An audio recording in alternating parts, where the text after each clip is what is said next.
On va faire aussi le tour de la situation, mais d'abord les derniers développements. On retrouve tout de suite Claude Desbiens dans la salle des nouvelles. Claude.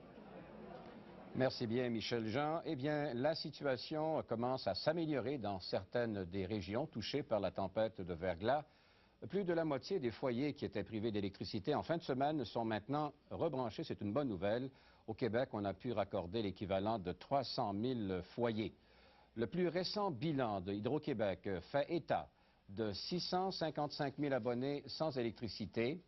Il y en a 455 200 en Montérégie, 110 000 sur l'île de Montréal, 86 200 en Outaouais et dans les Laurentides et 3 600 en Beauce, principalement autour de Thetford Mines.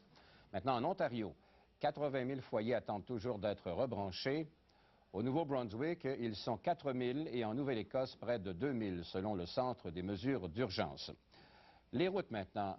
Il y a l'île de Montréal qui est encore partiellement reliée à la rive sud.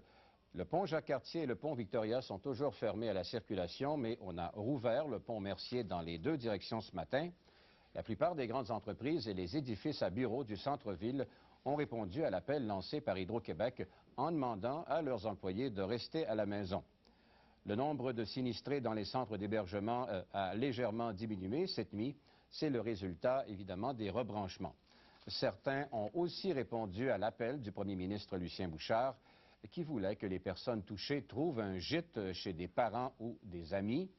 Et puis, depuis ce matin, eh bien, les gens qui veulent offrir ou cherchent de l'hébergement doivent composer le numéro suivant, 1-800-636-2433. Je répète, le 1-800-636-2433, le numéro que vous voyez au bas de l'écran. Et puis, Hydro-Québec devra fort probablement faire encore du délestage dans certains secteurs pour réalimenter d'autres abonnés.